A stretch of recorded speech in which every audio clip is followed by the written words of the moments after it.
go ahead and start off. Thank you guys, first of all, for allowing us this opportunity. I come to you from Group 2. We have Coy, Michael, myself, Matthew, and Kenawak. We worked really hard at first looking for the data, so we're going to get into that in a few moments.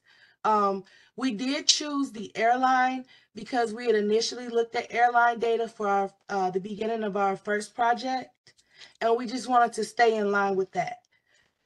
So the problem statement. The problem at hand, and this is from the consumer's perspective. The problem at hand is that we want to understand what the impact of airline cancellations on consumers are, and then maybe provide some solutions to help mitigate how inconvenient it is to have a flight disruption. So we're looking at things like cancellation frequency would be a great thing to look at for our customer satisfaction.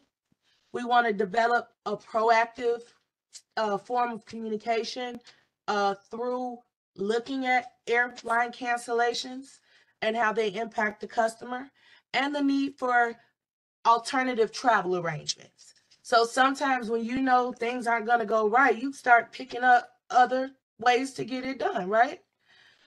We want to also enhance customer support with our data. Now, we started off with 3 data files. I'm just going to check first and make sure that Michael isn't ready to take this part. And it looks like he's not yet. No problem. We got this. We joined the all joined airlines file. We got these files from Kaggle. And it was joined with our airport info and airline key files because they were both matching. One matched on the origin airport ID and the other on the OP unique carrier.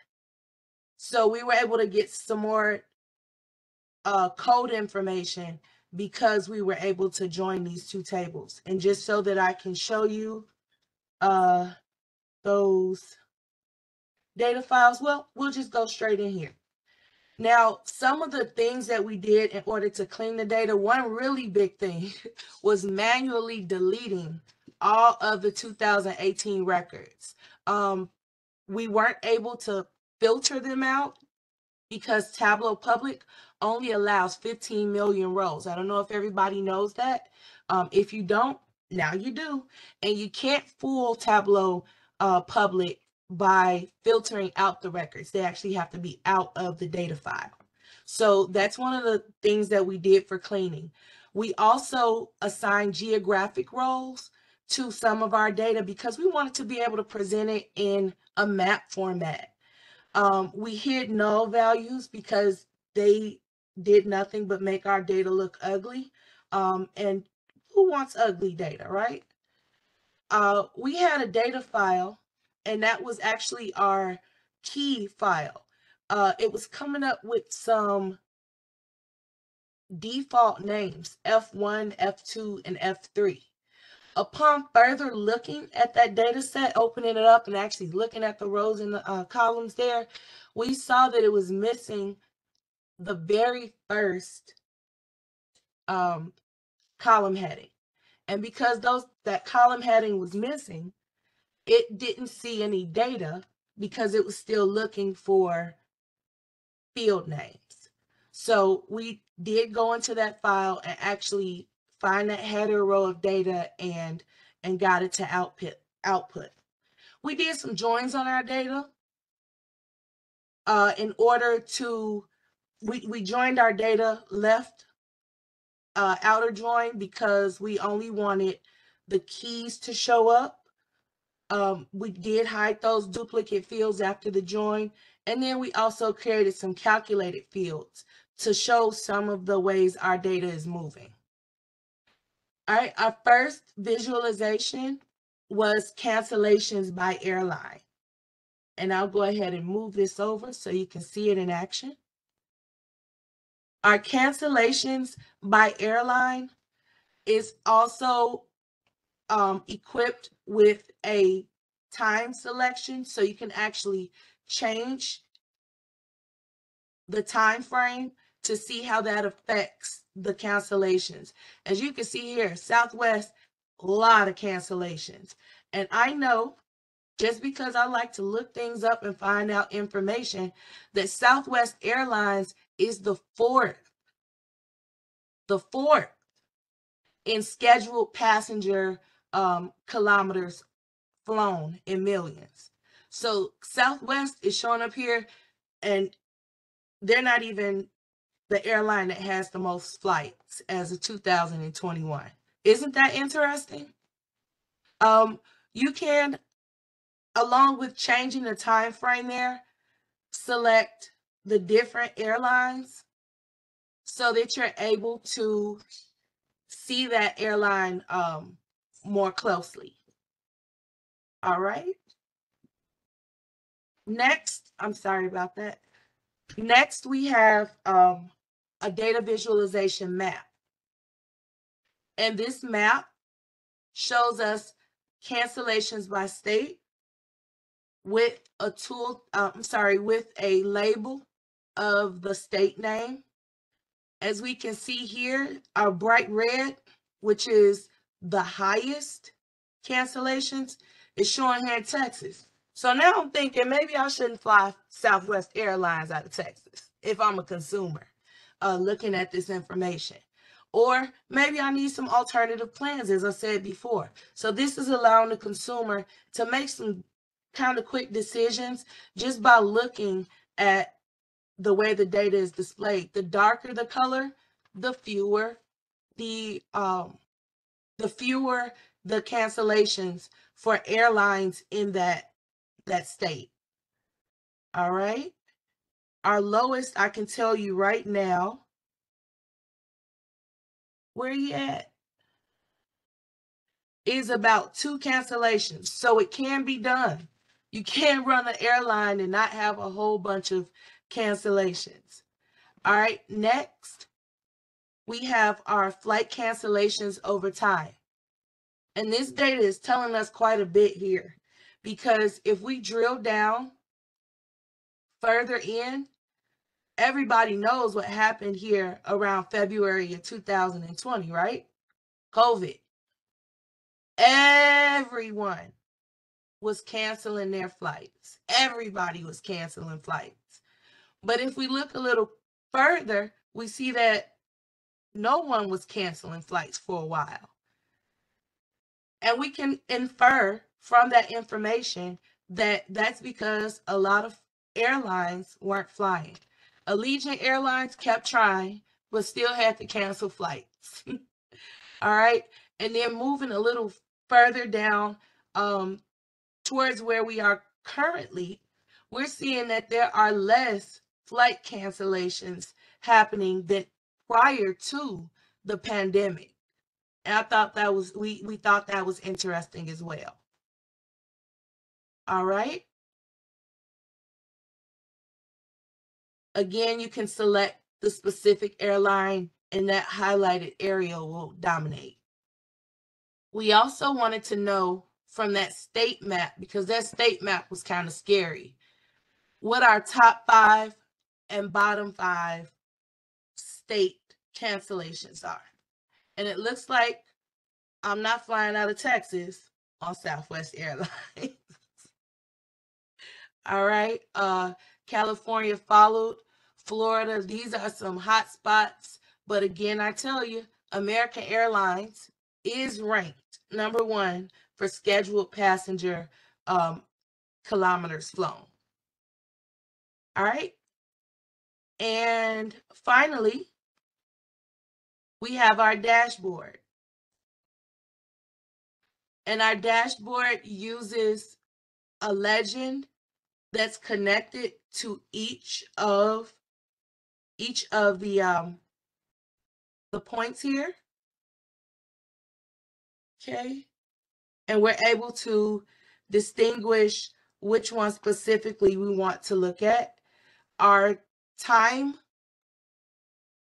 lapse here goes between the year 2019 in 2021, but we are able to drill down, get right to the middle of it in 2020, and still Southwest Airlines has the most cancellations.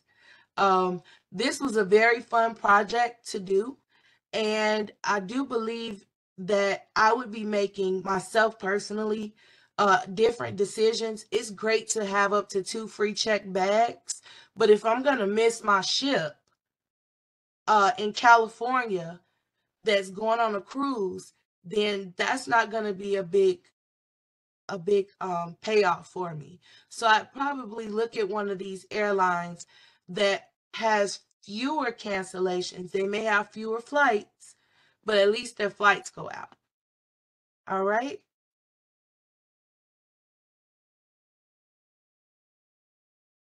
Okay. And thank you guys so much. Were there any questions? Yeah, first of all, thank you, Melanie. It was wonderful, wonderful presentations. Oh, thank As you. always, it's allowed to hear your voice. You are a very good presenter. Couple of questions. Question number one, your data really, I would say, justifying. There are a lot of cancellations in Southwest. Is there a reason you know why they are canceling so many flights from Texas? Well, we weren't able to dig into why, but Mm-hmm. that is something that came about. That's a question that has come out of the cancellation data that we've already looked at. So what we want to do is get more data, a little more detailed data. Mm-hmm. This data does have delayed information, but we weren't able to specify what the group codes meant. Mm-hmm. We didn't want to share data that we weren't comfortable with ourselves. Got it.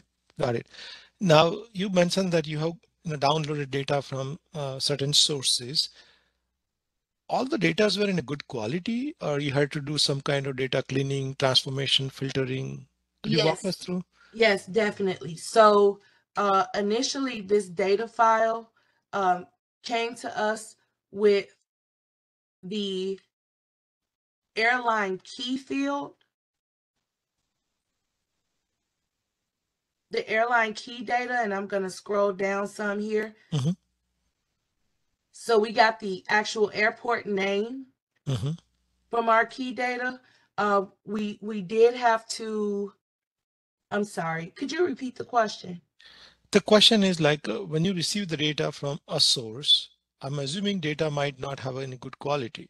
Okay. Yeah. So the question is, how did you clean, filter, transform data before you started your analysis work? Okay. So we didn't have access to the Tableau prep tool at this time. Mm-hmm. As we surpassed our 2 weeks. But we did have to, first of all, hide the rows that were duplicates in the data. We once we joined the tables, we also had to split some fields. There was a field that had the airport city, airport state, and airport name all in one field.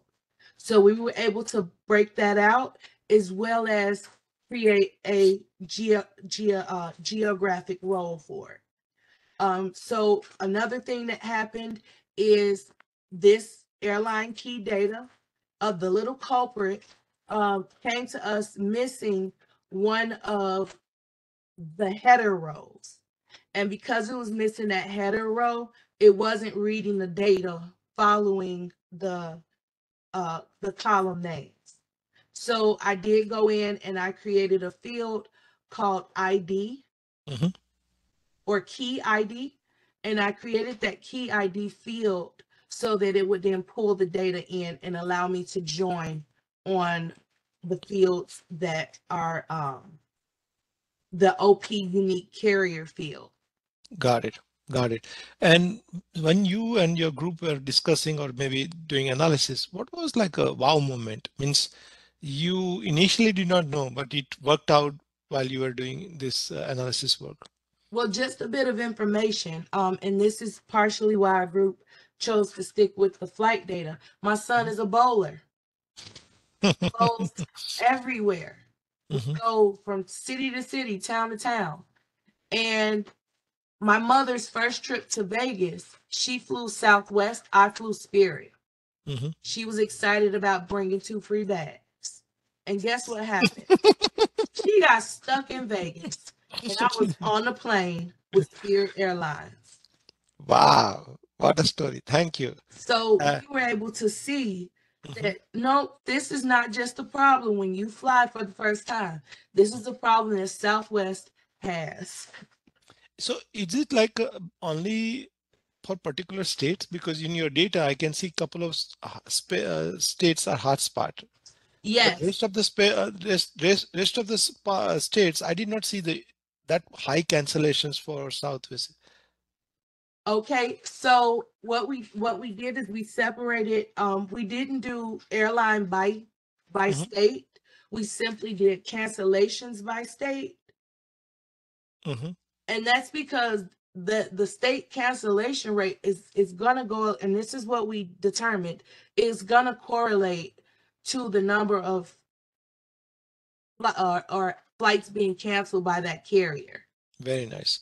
So the last question, let's say you are in a meeting with Southwest C executive or maybe SLB, Senior Leadership Board, and you have done this analysis. Now you're presenting, and I'm assuming you will present the way you have just presented. After presentations, let's say the senior management asks, okay, wonderful. You are explaining what data is saying, or you are kind of finding certain patterns which data is saying. Now, looking this pattern, what key recommendations you will provide to Southwest senior management? Well, I would first of all ask for more data, Mm-hmm. because if I'm gonna come back to them with something, I'd rather it be a suggestion and not another question. So what I would do is get data pertaining to airline by I'm sorry, airline cancellation codes, to see what the frequency of cancellation codes are. Mm-hmm. That would allow us to either put in some preventative maintenance if it has to do with the aircrafts. Um, it may allow us to do a different type of hiring Mm-hmm. for flight attendants um, and pilots. If Very nice. yes, so getting more data is definitely going to allow us to make more suggestions and increase consumer confidence in the airlines that are having high cancellations. California is another high cancellation place, and we noticed this with the bigger states. So if you look at Texas, California, and then Florida, they likely have more flights scheduled Mm-hmm. from Right. those states. So did you miss last, sorry, you kind of helped me to ask one more question. Did you see any, what do you call, correlations between number of flights versus number of cancellations? Okay, and in this data, they only gave us the cancellations. Ah, There are delayed flights in this data file as well, mhm. but we weren't yet given access to the cancellation codes to make those have relevance here. Perfect, perfect. Thank you so much. Anyone else have questions for Melanie and her group? Anybody, we had fun. We really enjoyed this exercise. Yeah. First of all, thank you for Melanie. This is a very good presentation. Not only the way she talked and also the slide was prepared and very colorful and neatly Thank you. organized. But I actually was very disturbed by the information this confirmed because personally, I have a very good experience with Southwest and I hated Spirit. And so my uh, my concern is, I think our teacher already somehow voiced it a little bit, is we really can't get any conclusion from the cancellation in itself. It has to be compared to the total flights to get a percentage. I mean, I of agree. course, I go ahead. agree. But Yeah. what we were able to see are the outliers. Yeah, I mean, if you, for example, for West Virginia, right? If you only have 100 flights, then if you have like a 78 cancellation, that's huge. I mean, that's 78%, right? But if Yes. for Texas you have 2,000 or 20,000 flight, you have a 100, 200 cancellation. That's nothing.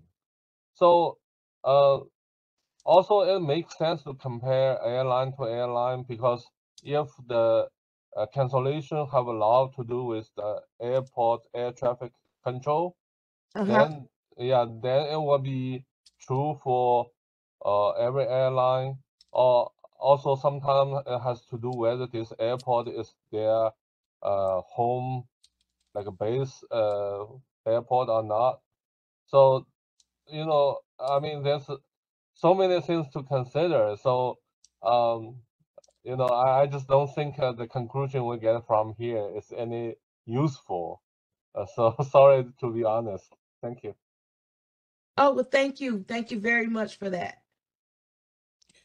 No, that's a very good point. When I think Melanie also mentioned that this is like observations, but wonderful. That's a great question when you ask. Any other questions? Other group has any questions for Melanie?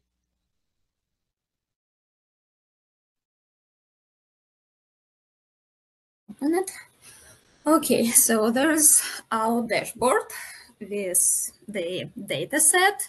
You can hear me all right? Yes, we can hear you, and we can see your what you call browser where you publish your Tableau report. Yep, I can see that. Okay, wonderful. So yes, you probably all already find out what kind of data it is. It's our wonderful Superstore data.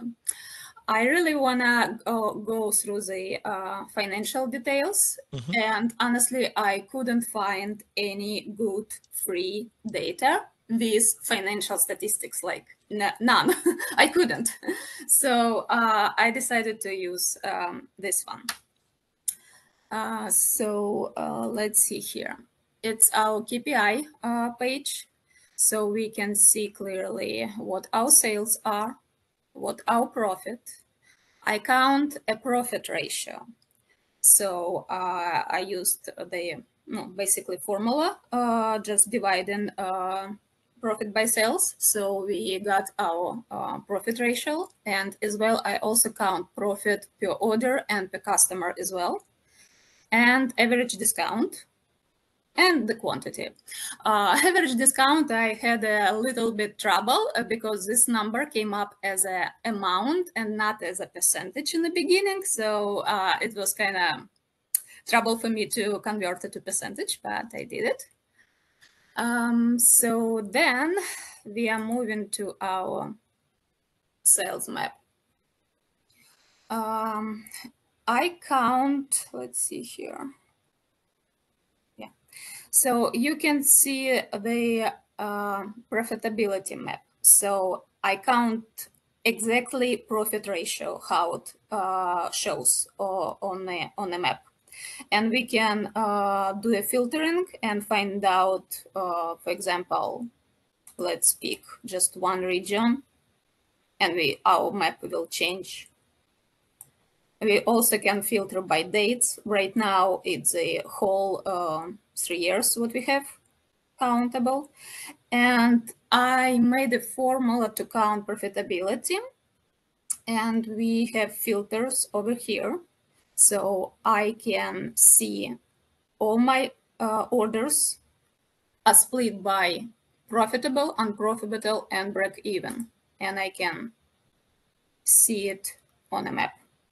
Break even, not much. Yep, so let's move on. The next one, I use the top and bottom 5. Again, only the profit ratio. So I can see exactly when I got an order and I received the best return. It was 50% return. Order was made on the 24th of January 2016. And I also can see what's my the worst 5 orders were performed over there. And let's see here. And I have the 4th sheet.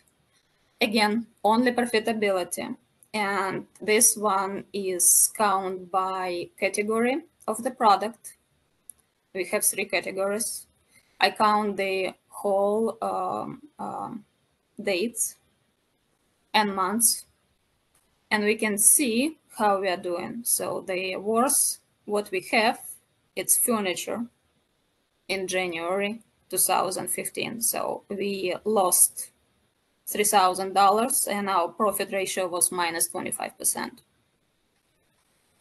Based on this, we can kind of see that furniture is not a really good product, not profitable product. Office supplies stands out much better, and technology as well. Actually, if I drag it over, so right now I have a profit ratio, and if I do sales instead, picture will change. And now I only have sales in this picture, and we can see that November and December, through the whole years, we are kind of up in sales. It's kind of understandable. From my perspective, it's the end of the year, and pretty much everyone wants to get some deduction and for the tax purposes. Why it's September so high? I don't know. Maybe school started and people buy something. I don't know. It's a really good question, and also a good question to dig in. What was happening over here in March 2017 in technology? Why we get so high number? Because it was surrounded like 6,000 before. So it's a really good stuff to look at it. And I will pass over to the Iola to continue. Right now, Ayla, you are sharing or who is sharing? It's me. If it just moved to the coloration, then it's me. Yeah, okay, that's perfect. yes, it's you. Perfect. Are you done, Eva? Yes, continue. Okay. So we also did a coloration analysis because what we kind of determined, sales don't really determine that the product is profitable. So looking at this coloration map, we have 3 different segments: the consumer, the corporate, and the home office of the product. And where are my filters? Okay. So if you click on each one, it has the R squared, which from what I read, if the R squared, the closer it is to -1, it means there's no coloration. The closer it is to the positive, it means there is a coloration. So this one is kind of in the middle. Yeah. The second one.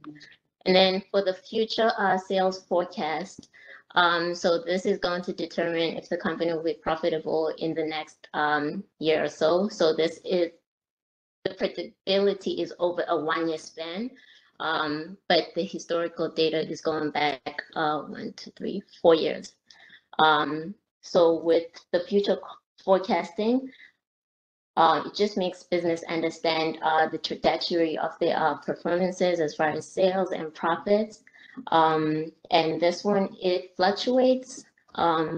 So it's kind of taken into account that sometimes business will be down or sales will be down and profits will be down. But this is as close as it gets.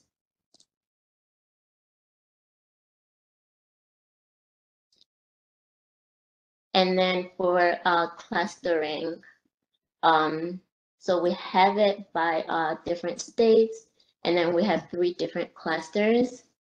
So if you click on cluster 3, this one has most of the breakouts and the outliers. So we have 2 right here. So this one, it's selling a lot, but it's not making any profits, like it's in the negatives.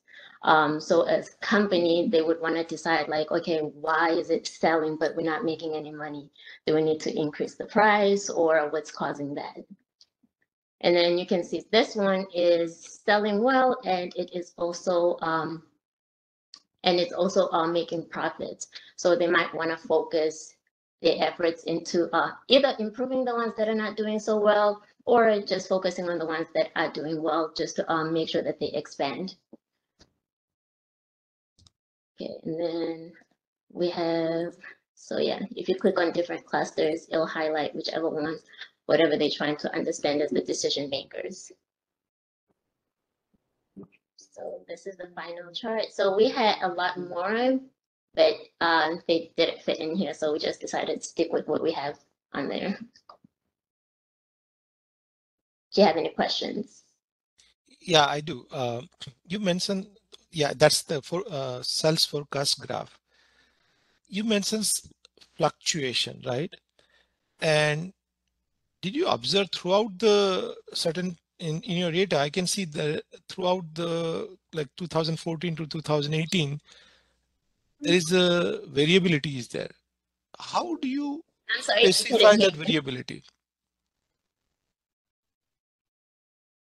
Can you repeat that, please? Yeah, so in a statistical terms or analysis term, we don't use word fluctuation. We use special word for this variability. Do you know that what we call that up and down, up and down? It's not a straight line. So what kind of effect do you see in your data?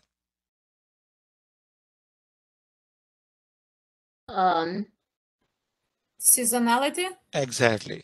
So this is called seasonality. So when you you are explaining wonderful. Make sure we use word seasonality, because seasonality is, you can see, observe here. Also you're trending, right? And that is the reason when you did a linear I think regression. Could you go back to the regression slide? I think you had a wonderful regression. Yeah, perfect. And this is the, if you ask me, this is one of the best slide in regression perspective. And you can see clearly that you have some correlation, but not a strong correlation. And if you move mouse, I think you mentioned R square. Yeah. So if R square value is 0.5, 0.6, 0.7, then what did we interpret? Is it a good correlationship or weak correlationship? It's a week. Perfect. Perfect. The reason, anytime it is close to 0.9 or above 9.5 or above, then it is good. Otherwise it's weak. So weak correlationship means when you do forecast, you will have an error. And the reason you have error, because this data most likely have a lot more seasonality. And because of seasonality, your linear regression has a poor number. Here you have 0.5 also. Now, question for you, Ayla. While you are doing that, you use wonderful, like, charts like correlation, cluster, regressions, and forecasting. These are all four systematical approach you use. Now, if I ask you to predict, and you have two choice, regressions and forecasting, which one would you use, and why would you use one versus other? I would use regression. Mm-hmm. And why would you use regression? So I'm not sure exactly how forecasting is calculated. Mm-hmm. But like you said, there's seasonality on it. But here it shows correlation based on, so if you know it's in the middle, then it's weak. If you know it's in the negative, then there's no correlation. Or if it's in the positive, closer to 1, then there is. Mm-hmm. In your forecasting, sorry, yeah, could you go back to the forecasting? Looking your data, it appears you also apply some period of seasonality.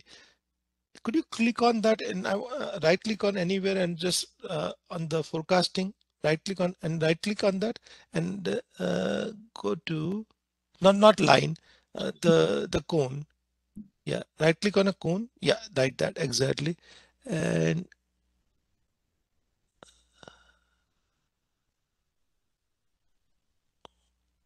yeah, go to forecast and there should be option called go for, yeah, describe, sorry, yeah,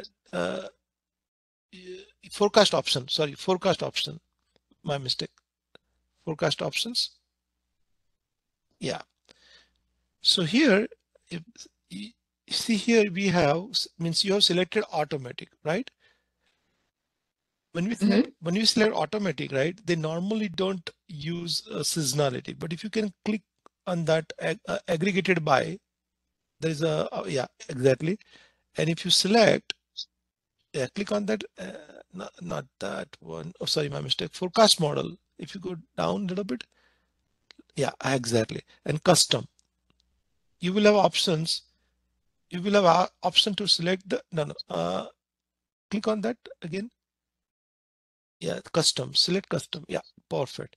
And here you can provide season. Right now you have none. If you can provide season, maybe let's give a multiplicity. Just give a multiplicity, right? You see that?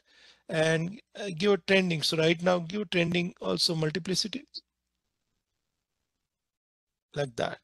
So now you can do okay. So your data looks pretty promising. So just as FYI, if data has seasonality and data has trending, then forecast will give you better result. If data has only trending, no seasonality, then regression will give you better results. So in this case, it is kind of visible that forecasting will give you better result if you consider seasonality. Do you guys agree? Pattern is matching properly. Yes. Right. So thank you for doing this graph. So I have a question for Eva, for you. Again, back to the table where you had that there was a like a, what do you call, tree map type of table. The table where you had a green color, hard-to green color. Sheet 12. Sheet 12. Yeah. The fourth on red. Yeah, this one. So this is very interesting slide because you have color coded and you all.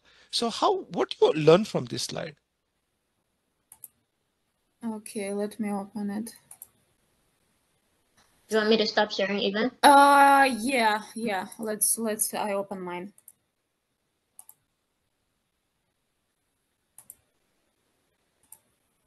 A lot of work you guys did, first of all. Kudos to both of you. Awesome work overall.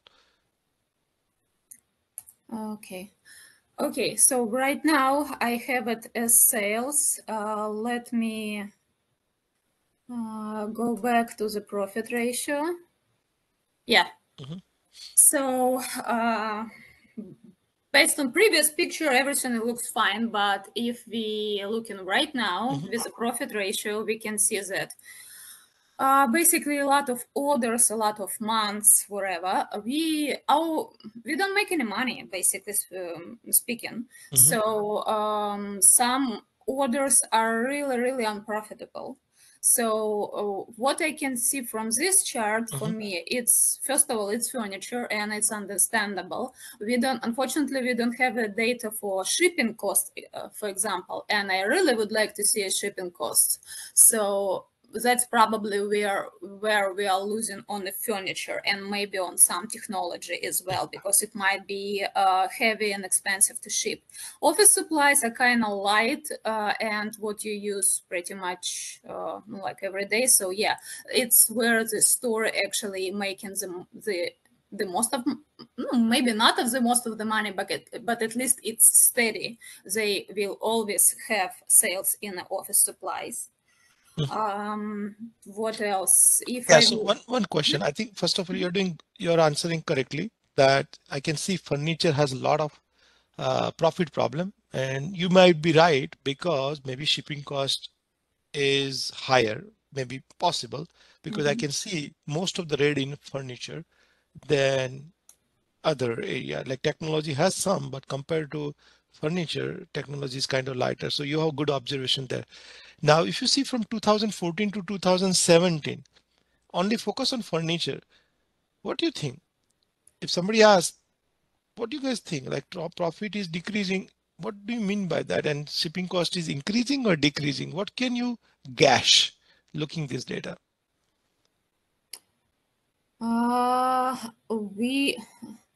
I would really need to make a totals to Mm-hmm. see kind of, totals per year or wherever, Mm-hmm. to find out.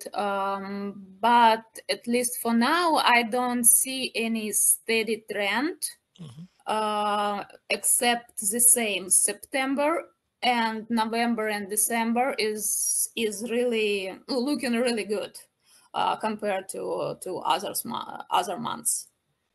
Very good. And last question before we go to, there was a one chart where you said some of the product are less profitable. Could you go to that chart?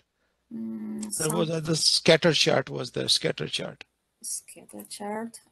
Maybe map. No, it was a scatter chart where you say some cells are 0 or not this one. Maybe No. correlation. Correlation.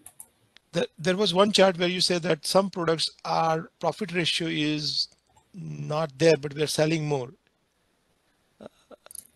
Probably it's this one. Let me. This picture? No, it was a scatter chart, I believe. I don't have anything else. Could you click one by one? I think there was one. That's all. Maybe clustering or correlation or clustering or percent written by. Okay, that's cluster. iOS. No. It's the cluster one. Can you go to cluster? So this one. So if I'm in a senior management board and you're presenting this graph, what key recommendation would you give me? This is very interesting graph. I love it. Okay. First of all, awesome work here. So what would you tell senior management? What they should stop? What should they start? Iola, do you want to answer? Yeah. Okay. I can. So with the one that's selling a lot, but in the negative, it's not making any profits, possibly recommend increasing the prices or finding out why it's not making any profits, and also compare how much other people are charging for it. And then try to increase the efforts into getting more products into that cluster C. Can you click on cluster C under clusters, please? Cluster 3. Cluster 3? 3. Mm-hmm. Yeah. So try to see how we can get the other products in that area. Awesome. That's what I was looking for. Excellent answer, Ayala. Thank you so much, guys. This is really good. I know we are about time, but awesome.